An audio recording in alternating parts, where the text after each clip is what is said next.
Glória a Deus. Amém, queridos. Graça e paz. Amém. Glória a Deus. Aleluia.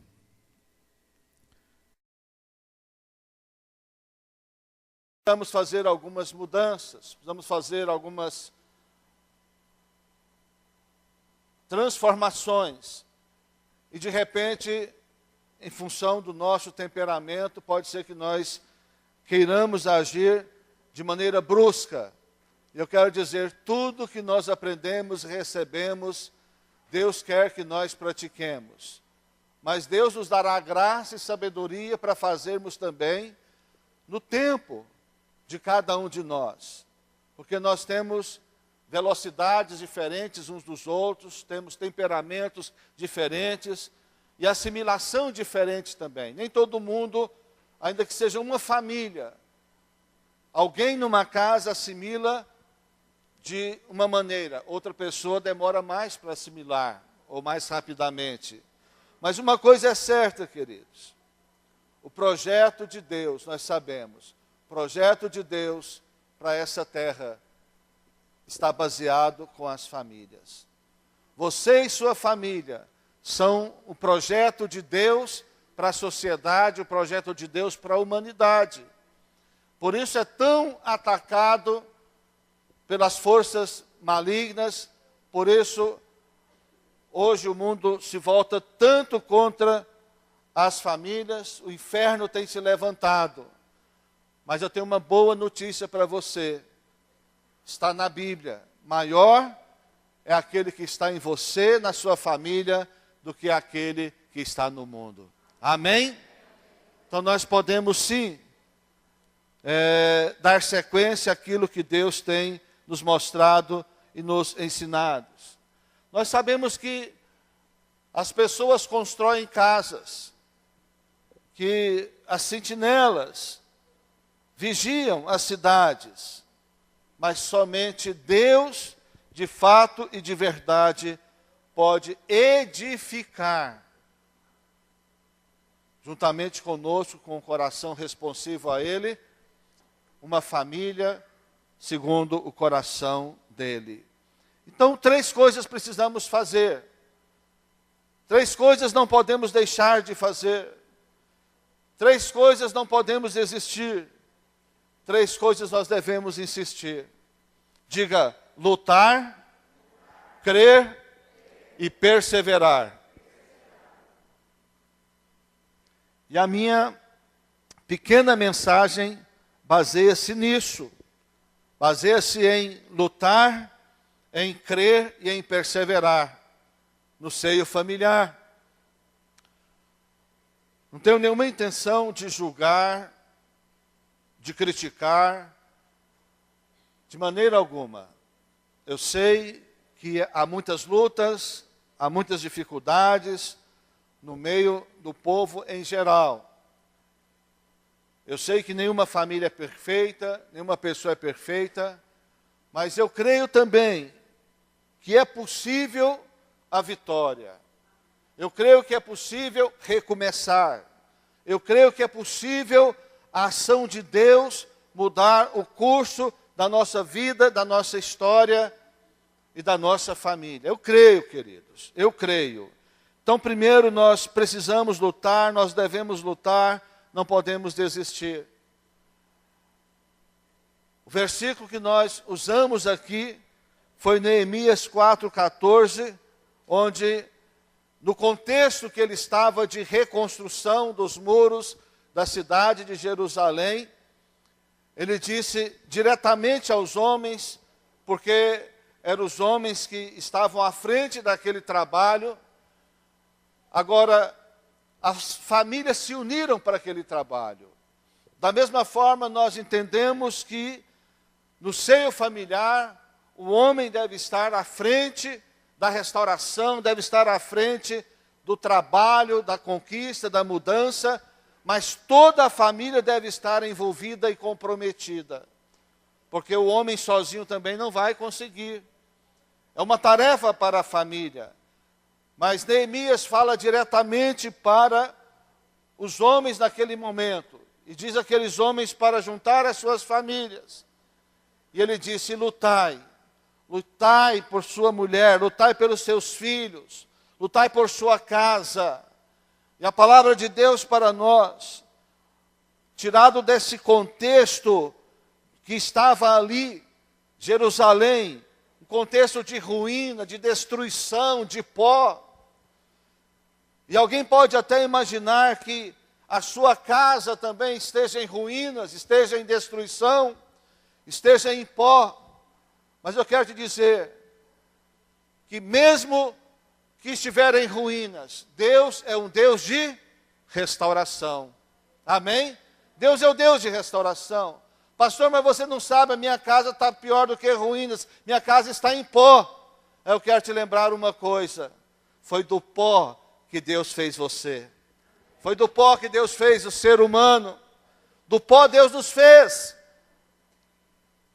E desse pó Ele construiu pessoas maravilhosas como você. E está trabalhando uma família, te deu uma família. E agora você está sendo trabalhado nesta família para a glória de Deus. O contexto que Neemias vivia com esse povo era um contexto de cansaço, de exaustão completa, tanto físico como espiritual, como emocionalmente. O povo estava cansado, o povo estava exausto, mas Deus levanta Neemias e traz uma palavra do coração de Deus. Um contexto que eles começam a reconstruir, mas logo percebem, identificam algumas brechas. Deixa eu dizer uma coisa a você. Também na sua família pode existir algum cansaço. Talvez você esteja exausto de situações da sua casa, na sua família, e você já até começou a reconstruir alguns muros da sua casa, mas de repente você percebe que há uma brecha, que alguém no contexto familiar abriu uma brecha. Mas eu digo para você, continue lutando, não desista, una-se à sua família e vocês vão, das ruínas ou do pó, levantar muros de proteção, e se aparecer uma brecha, vocês as taparão para a glória de Deus e construirão a família de vocês. Era de fato um cenário de completa incredulidade, de completa incerteza. Mas só havia uma decisão, só havia uma direção: lutai, lutai, lutai, lutai por vossos cônjuges, lutai por vossos filhos, lutai por vossa família, lutai, queridos. Um mês ouvindo estas palavras daqui, terminamos com uma conferência, e hoje estou eu aqui falando novamente, entrando no novo mês, falando de família. Sabe por quê, queridos? Porque é o projeto de Deus para a terra. Porque é o projeto de Deus para a igreja. Porque é o projeto de Deus para nós. Porque Deus nos ama. Deus ama a minha família. Deus ama você e a sua família. E Deus quer. E Deus acredita na sua família. Amém? Primeiro, lute. Lute com todas as suas forças. Ainda que esteja cansado e exausto, não deixe de lutar. Segundo, creia. Creia de todo o seu coração. Ainda que as circunstâncias mostrem o contrário. Não importa. A Bíblia nos ensina, nas cartas de Paulo aos Coríntios, que nós não andamos por vista. E eu gosto de acrescentar, também não andamos por sentimento. Nós não vivemos pelo que nós vimos, mas também não vivemos pelo que nós sentimos.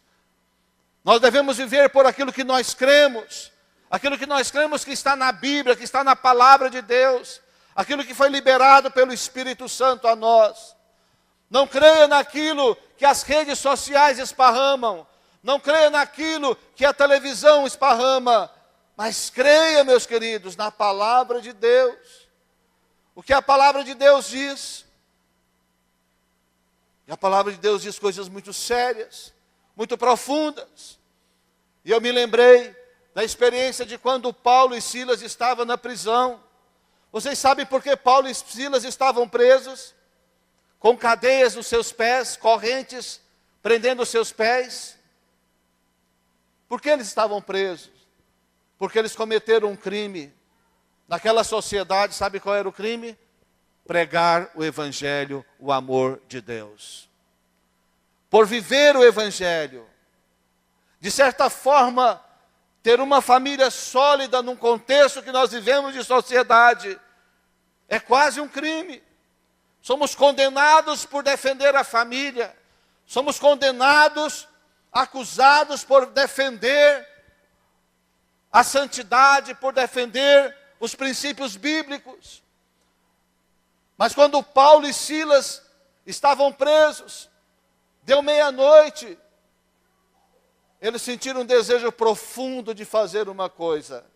Não foi dormir, foi louvar ao Senhor. E diz a palavra de Deus em Atos 16, do 27 ao 34, que Paulo e Silas começaram a cantar louvores a Deus. E parece-me que foram horas de cântico, e aquela cadeia se encheu da glória e da presença de Deus. E o Espírito Santo moveu naquele lugar, e a presença de Deus causou naquele lugar, na estrutura física daquela cadeia, um terremoto, balançou tudo aquilo, e aquelas correntes se quebraram. Veio uma escuridão naquele momento, e o carcereiro, aquele que estava ali vigiando Paulo e Silas e os demais presos para não fugirem, ficou tremendo de medo. E quando Paulo percebeu que ele estava com medo, Paulo disse para ele: calma, calma, nós somos de Deus, não precisa se preocupar, nós estamos aqui, nós estamos aqui. E eles desenvolveram certamente um assunto, uma boa conversa. E Paulo deve ter explicado para ele que aquele terremoto era um propósito de Deus, para quebrar as correntes que os prendiam, mas não somente para quebrar as correntes físicas, mas para quebrar as correntes espirituais daquelas outras pessoas que ali estavam, e principalmente as correntes espirituais daquele carcereiro. E aquele carcereiro foi tomado de um temor. Aquele carcereiro se interessou pela presença de Deus, pelo testemunho de Paulo e Silas, por aquilo que eles foram acusados e foram presos. E agora o carcereiro teve entendimento que algo estava acontecendo de maneira sobrenatural, e ele precisava daquilo para ele. E certamente Paulo e Silas falavam do céu e do inferno para ele, falaram da salvação, porque ele fez uma pergunta. Qual foi a pergunta que ele fez? Qual foi a pergunta? O que fazer para ser salvo? Pergunta ao seu vizinho: o que fazer para ser salvo? Você sabe? Você sabe responder? Se alguém te perguntar, você sabe responder?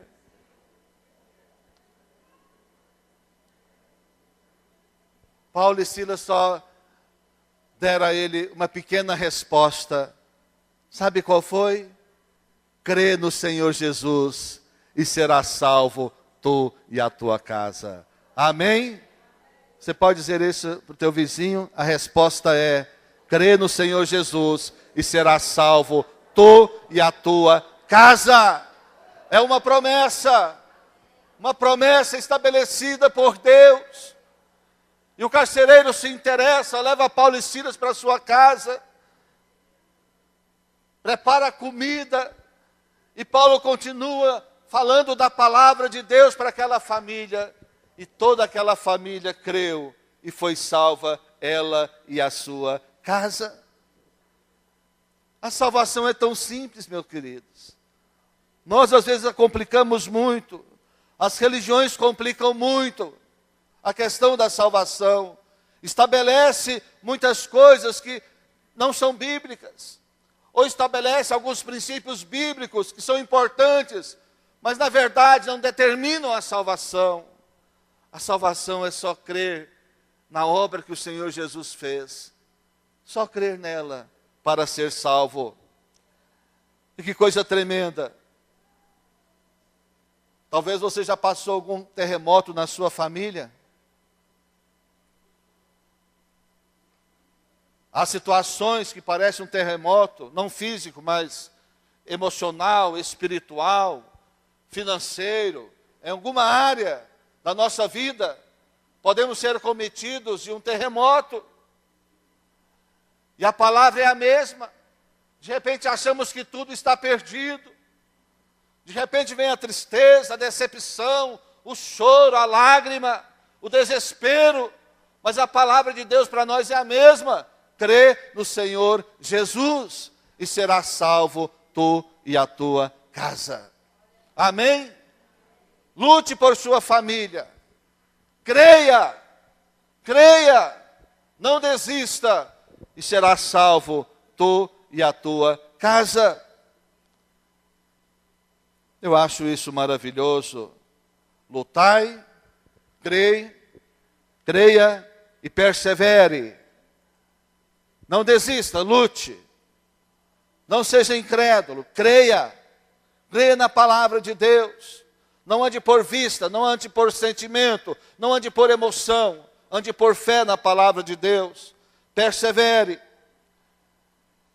E pensando sobre perseverança, meditando sobre perseverança, eu me lembrei da experiência de José do Egito, em Gênesis 45, do 1 ao 15, nós não vamos ler, só para você que está anotando, poder fazê-lo.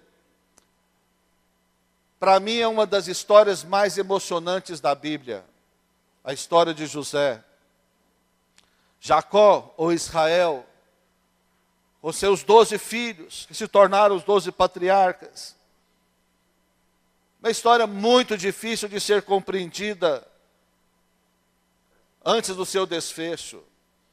Qualquer pessoa que vivesse aquela história, ou vivenciasse aquela história, acharia uma loucura, e certamente assustaria com essa história. Não temos como, em função do nosso tempo, discorrer todos os detalhes, ou muitos dos detalhes. Mas muitos de vocês conhecem a história de José do Egito. Leia essa história na Bíblia. Você vai ver que coisa tremenda, que experiência familiar foi essa. Resumindo, José era um filho mais novo, muito querido pelo pai. Ele tinha 11 irmãos, seus irmãos tinham ciúme dele. O seu pai dedicava muito a esse filho mais novo, caprichava, fazia roupas mais bonitas, mais modernas para ele. Eu acho que até Jacó exagerou, porque os pais também erram, mas os filhos em geral, de vez em quando têm ciúme um do outro, não tem? Não sei lá na sua casa se já teve isso. Não sei, Roses, lá se o Daniel já falou. Se fosse o Fred, podia, né? Já falou? Achei que era só lá em casa. Né? Entre a Vanessa e a Andressa também teve isso lá ou não? Muito. Mas as meninas tão santinhas também tinha isso. A Andressa pode. Ah, a Vanessa sabe por que é mais velha? Sempre tem isso. Por que o outro pode? Por que o outro tem?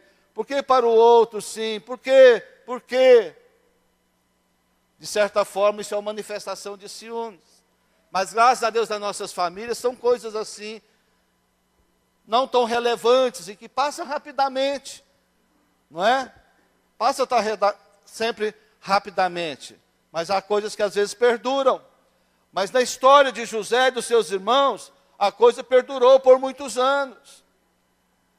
E os irmãos foram ficando enciumados.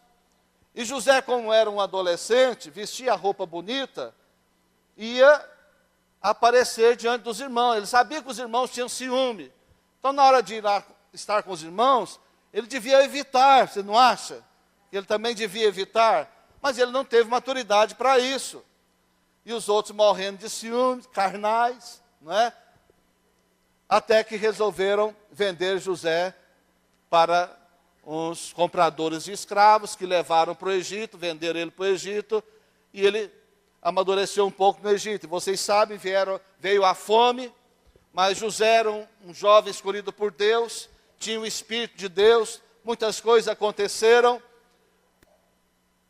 e pela experiência e vida que ele tinha com Deus, ele foi tirado de escravo no Egito para governador do Egito.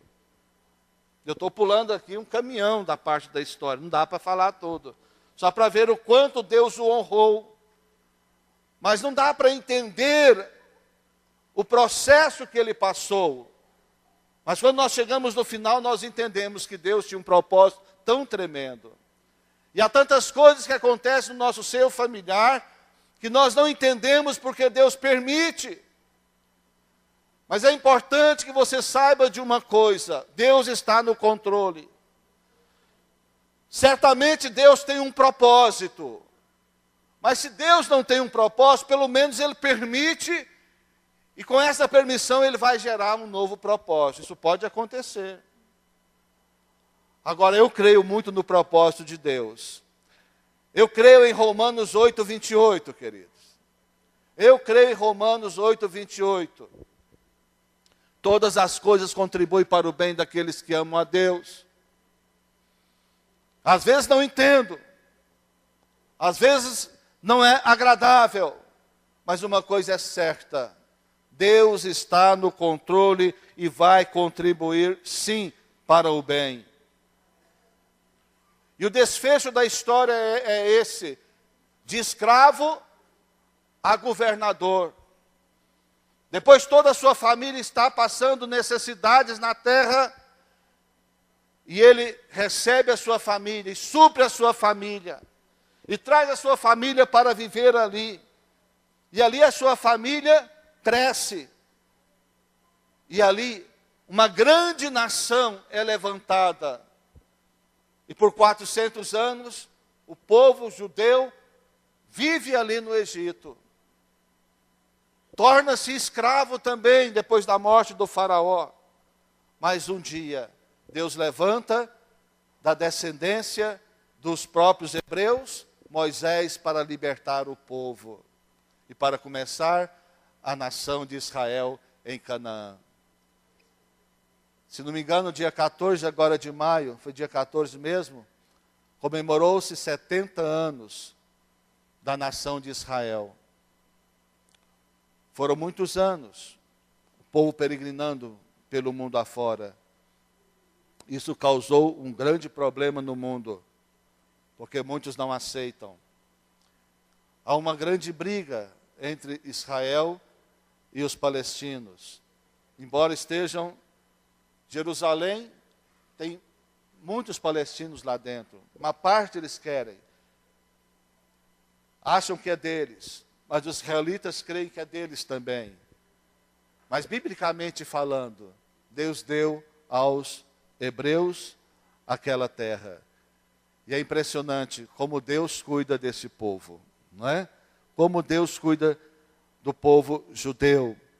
E Deus tem um propósito. E tudo começou lá atrás, com José, passando o que passou, sendo vendido, tornando-se escravo, depois tornando-se governador, depois o povo torna novamente escravo. E a história é muito comprida, mas é uma história maravilhosa, a mais emocionante que se pode ler na Bíblia. Estude isso na Bíblia e você vai ver. Por que eu estou falando isso? Porque não podemos desistir, nem de lutar, nem de crer e nem de perseverar. E o grande feito desse contexto histórico de José, na sua família, foi que depois culminou no perdão e na restauração. Perdão e restauração da família. As famílias precisam cultivar o perdão. Não há cura, não há restauração, se não houver perdão. Perdão é a chave. Perdão é o princípio que gera a cura e que gera a transformação na família. Se não houver perdão, não há cura nos relacionamentos. E eu sei que muitas vezes, algumas pessoas se cansam. Porque muitas vezes, alguém da família erra muito. Alguns são reincidentes nos seus erros, nas suas falhas. Mas eu quero te dizer uma coisa, não vale a pena.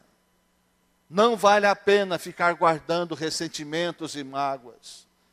E muito menos no seio familiar. Em nenhum relacionamento vale a pena. Na família, pior ainda. Então, perdoe.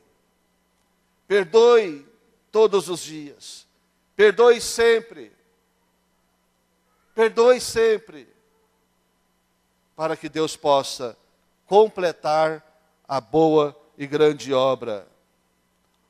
Uma coisa importante nós entendermos sempre é que Deus não nos estabeleceu como juízes na nossa família. Então não queira ser juiz na sua casa. Não julgue, muito menos condene alguém na sua família. Mas lute por sua família. Creia na restauração, na transformação que Deus pode operar. Persevere, não desista. Persevere, insista. E perseverança é aquilo que nós já repetimos aqui muitas vezes. E eu pergunto aos irmãos que já ouviram muitas vezes, o que é mesmo perseverar? O que é perseverança lá atrás?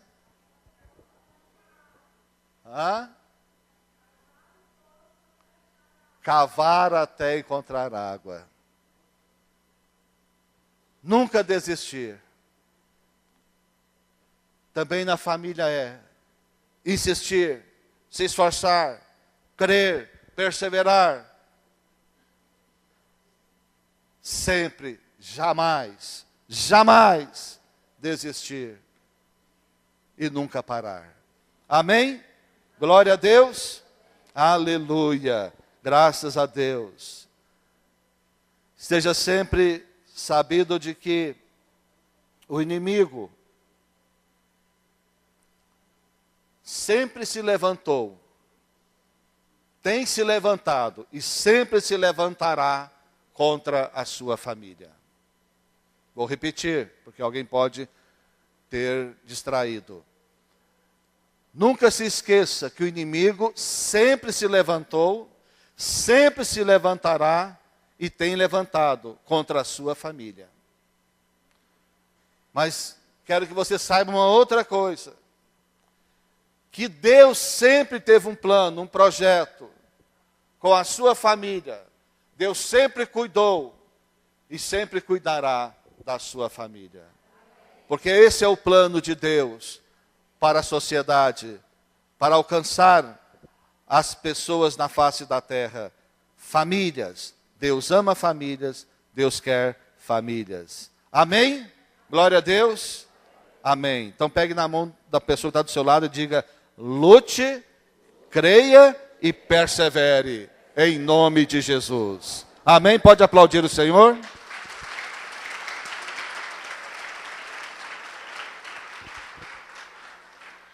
Glória a Deus. Aleluia. Amém, queridos. Feche os seus olhos mais uma vez. Espírito Santo, o Senhor é maravilhoso. E como famílias, ó Deus, é verdade que nós temos problemas, temos lutas, dificuldades. Como família, Senhor, às vezes há desentendimentos. Mas, Pai, o Senhor conhece o nosso coração. O Senhor sabe as necessidades de cada família aqui presente. Eu quero te pedir, Deus, que esta palavra penetre, ó Deus amado, de maneira profunda em cada coração. Meu Deus, e como ela é mais poderosa que a espada de dois gumes, e como ela é penetrante e pode separar alma e espírito, ó Deus, eu quero te pedir que agora cada um receba esta obra poderosa da tua palavra, em nome de Jesus. Amém? Glória a Deus, aleluia, graças a Deus, amém. Que maravilha, não é?